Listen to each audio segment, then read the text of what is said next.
Wow. Has there ever been a more exciting and eventful time to be a fan of Godzilla? I mean, with -1 arguably becoming the greatest Godzilla movie ever made, breaking records left, right and center, Monarch's Legacy of Monsters being the most watched show on Apple TV Plus for weeks, as well as Godzilla x Kong: The New Empire set to give zero f***s and drop a movie where Godzilla and Kong freaking team up, I think it's safe to say that I wish I was still a kid when witnessing all of this reveal itself before my eyes. So with that very brief preamble out of the way, allow me to take you back along my own 10-year-long Monsterverse journey. Maybe you've had a similar experience to mine with this franchise, or perhaps a totally different one. But before you drop down to the comments to tell me what you think, and of course share this video with all your friends, please do feel free to leave it a like as well because it really helps out the channel. And now, on with this monster show. It was just over 10 years ago during the afternoon of December 10th, 2013, when Legendary Pictures dropped the first teaser trailer for their upcoming Godzilla film. And Godzilla 2014 was of course the first time that we had seen the G-Man for 10 years since Godzilla Final Wars' underperformance at the Japanese box office. And it had been 16 years since we had seen a Hollywood production take on the King of the Monsters, after Godzilla 98 disappointed the fans, critics, and general audiences alike. I mean, Godzilla's probably the most recognizable character in cinema history who can't talk, probably alongside another giant monster. So it was expected that Toho, the studio who made and owned Godzilla to this day, would have been reluctant to lend the rights of their crown jewel after what happened in the late 90s. Nevertheless, in March 2010, Legendary Pictures alongside Warner Brothers announced that they had acquired the rights to reboot the Big G, properly this time. Gareth Edwards was then announced as the director of the film, after his superb work with the film Monsters, which earned back $4.24 million after being produced on a budget of only $500,000. And now, the stage was set. And the stakes were high, because Godzilla had more or less faded into obscurity during the last decade after the franchise had fallen out of love with both Japanese and international audiences. So basically, this movie was literally about to either for better or worse decide the future of Godzilla and the IP itself for the coming future. And I was unsurprisingly a very skeptical 12-year-old kid. But I remained hopeful that they would get it right this time. And for some reason I remember missing the 2012 Comic-Con trailer with Oppenheimer's famous "I am become death" speech. Hence why it was until December 10th, 2013 when I was properly introduced to the Monsterverse for the first time. And it was also the day when I was first introduced to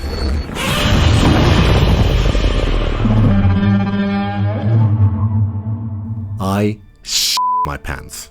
I literally had never, and never will I ever again freak out more with a movie trailer as much as I did with that first teaser. And then the official trailer came out, and that incredible intrigue and mystery was kept throughout. Until finally, I was there on opening day, May 16th, to watch the film I thought I would never get to see. The film that launched the Monsterverse itself. And I have a million thoughts about this movie. I could make an hour-long video on it, in fact.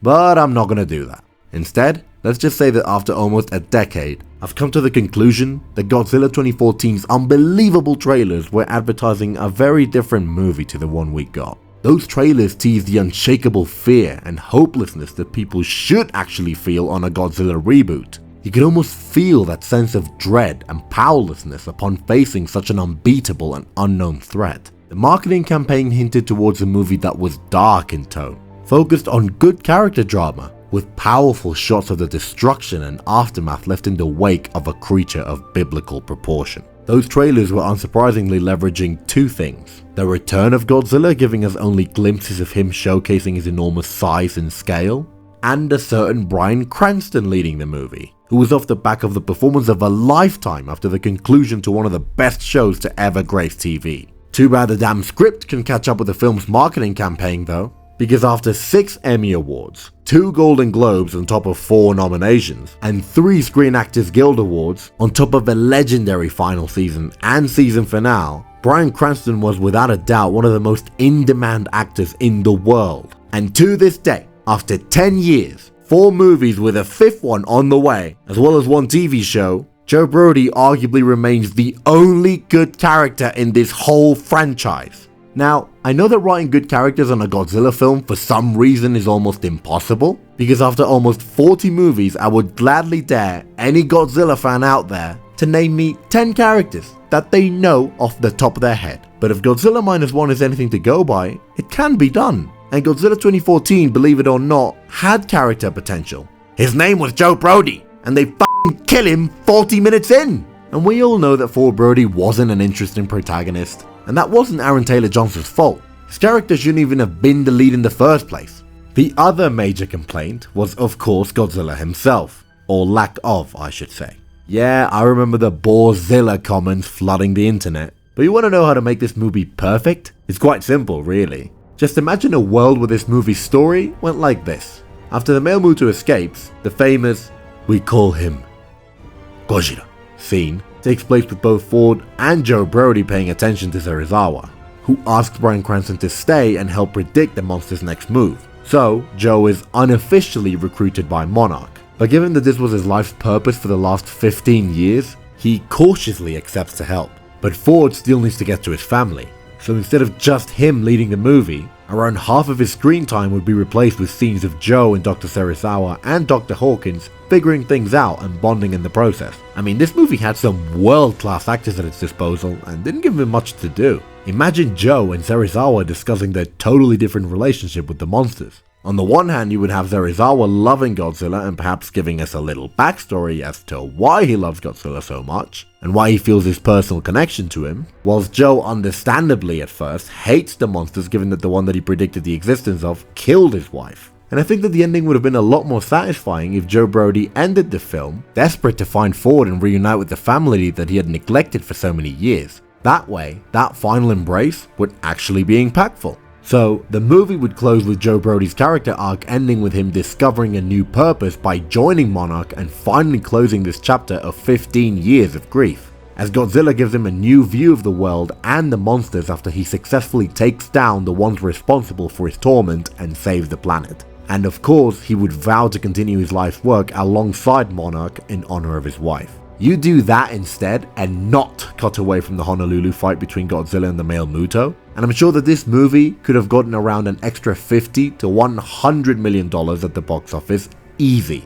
But as things stand, Godzilla 2014 made $529 million at the global box office with a budget of $160 million. And the movie also holds a respectable 76% Rotten Tomatoes score, which hadn't quite lost its credibility yet, and an also respectable 6.4 rating on IMDb. And also make the scenes less dark, because I can't see shit. I think that this version of the film would probably be talking about getting an 84 to an 86% in Rotten Tomatoes, and around a 7.2 to 7.5 on IMDb. And I've actually never had an issue with them cutting away from the other fights. I think it actually fits the tone just fine. Yet, there are of course plenty of positives in this film, especially the cinematography. But if there's one thing that Gareth Edwards and his team got 1000% right, was not only his look, but his roar. Remember that Godzilla hadn't been seen in 10 years, and every time he's reintroduced to a new era, his roar always changes. So they obviously had to keep up with this tradition and update the roar. Because in the Showa era, he sounded like this. During the Heisei era, he sounded like this.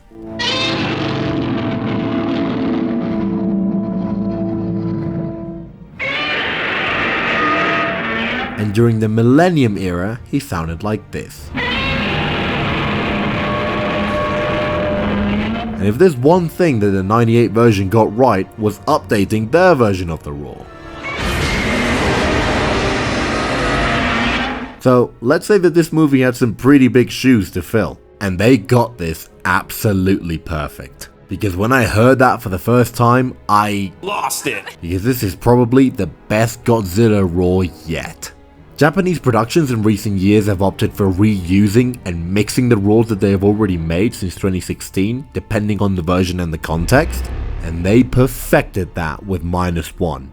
But by using the old roars as a starting point and the latest sound tech available, they created a version of the roar that is instantly recognizable and has in its own right become iconic and synonymous with the character at this point. A version of the character that has been established as a bringer of balance and protector of the planet. Not quite the intention behind the original version, but an interesting spin on Godzilla nonetheless. We may have missed out on the Stan Winston design in the 90s before production issues changed that project completely, but the Hollywood version we did get is my personal favorite film depiction of him without a doubt. Those rugged crocodile-like scales, a more reptilian or perhaps even dinosaurian design, especially in its gaze, made way for a far more animalistic portrayal rather than a monstrous one. But perhaps I personally like him just as much, or maybe even more, as him being an animal-like god more than a monster-like god. Since I love animals and dinosaurs myself, the idea of a godlike territorial male dinosaur that views the planet as his territory is fascinating to me. Although I must admit that looking back on that first teaser that showed only Godzilla in the Halo jump scene, hinting towards him being a force of destruction like the original Godzilla, has always made me wonder about what could have been. A version of reality where he was a force of destruction set to punish humanity for its sins, rather than a protector of the planet. Although I'm not sure how the Monsterverse would have continued past that film with him being a villain, and that's probably one of the main reasons why Godzilla is more of an anti-hero. Oh well. Looks like we'll never get to see that movie.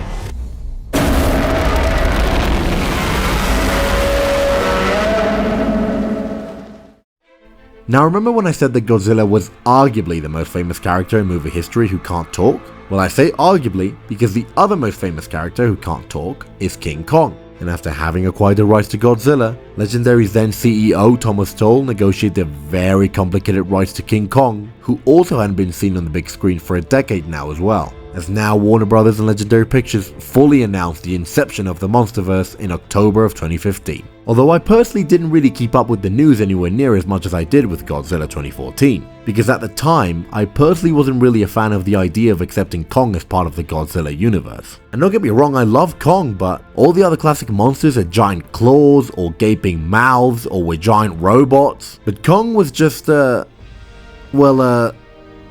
monkey.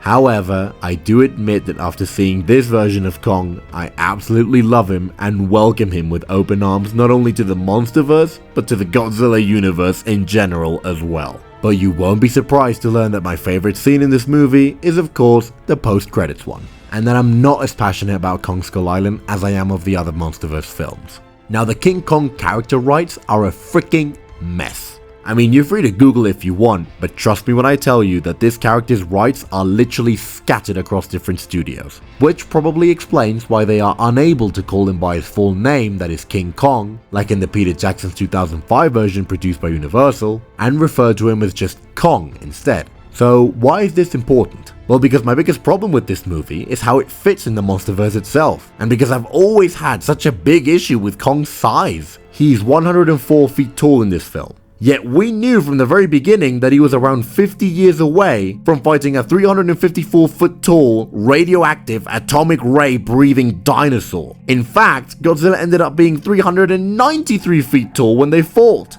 How does that make any sense? Look, I know that these movies are anything but realistic, but oh my god, Kong is supposed to be a huge mammal. And mammals aren't like reptiles and insects where the size difference between the newborns and the adults is enormous. Even the largest of dinosaurs ever discovered were born out of eggs no larger than the one of an ostrich. And guess what? Kong is not a dinosaur. You, watching this video, you are a mammal too. So if you're say 5'10" right now or will be as an adult, do you really think that you'd be around 1 foot 10 inches tall as a teenager? Because he's described as a teenager in the lore. This could of course have to do with the rights issue. Perhaps Legendary was simply not allowed to write a King Kong story where he is over 300 feet tall, as that would stray too far from the original character. But I don't know. It's kinda hard to talk about what I would change to the film like I did with the previous one, when the first thing I would do is make Kong 3 times taller than he is.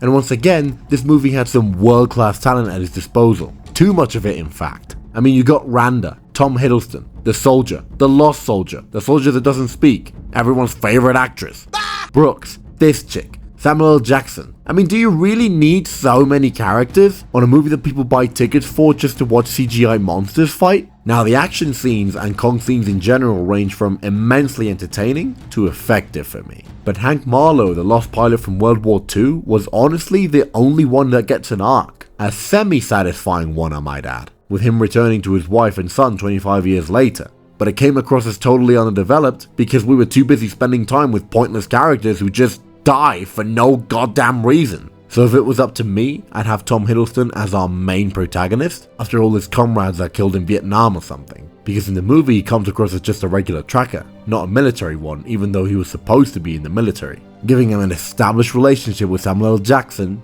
who's his war-torn special ops colonel after they lost all their men in Vietnam, and of course make him blame himself, although Tom Hiddleston wouldn't blame him, but he himself does. Let's just replace Brooks' sidekick with Brie Larson. We don't need a photographer. That's why we got Randa there with a film camera like in the original story, so just make her a scientist instead, and don't kill off Randa in a dumbass way. We don't need pointless deaths or retarded, unearned sacrifices that make zero sense. In fact, I would make Randa be the one who sacrifices himself to slow down the Skullcrawler, hinting at how he dies at relative peace after knowing that he was right all along, because less meaningless characters would have made way for an interesting Conrad, a Bill Randa with an arc, and a version of Marlowe with more time to shine so his reunion is actually impactful, just like the other ending. Everyone's favorite actress would have, I don't know, something, and make them all bond throughout. Although Randa being left stranded with Colonel Packett's men after Kong's first appearance does allow for that conflict at the end with Tom Hiddleston feel more natural. So if you start the movie off with Tom Hiddleston and Samuel L. Jackson coming back from Vietnam and establishing their relationship, it would actually be kinda tragic to see Packett slowly lose his mind more and more upon seeing more of his men die under his command again. This way, the big scene where they argue would have the Colonel turning on his most loyal soldier,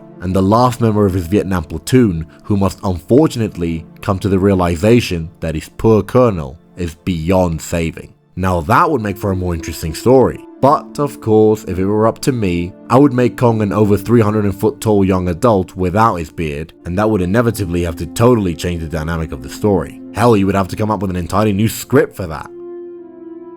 And for now, I'm gonna end it here, as I'm gonna leave King of the Monsters and Godzilla vs. Kong for another time, as I will have a lot to say about those two films in preparation for the new Empire. Not to mention that I simply have to talk about Godzilla Minus One, because I'm obviously gonna ramble about the success of that film both domestically and internationally. And I will also have to talk about Legacy of Monsters at some point. In the meantime, thank you very much for watching. Leave a like on the video if you enjoyed it, subscribe and stay tuned for part 2 and another essay style video on Godzilla Minus One, and some other topics that I'd like to touch upon in the future. But as always, this is all I've got for now.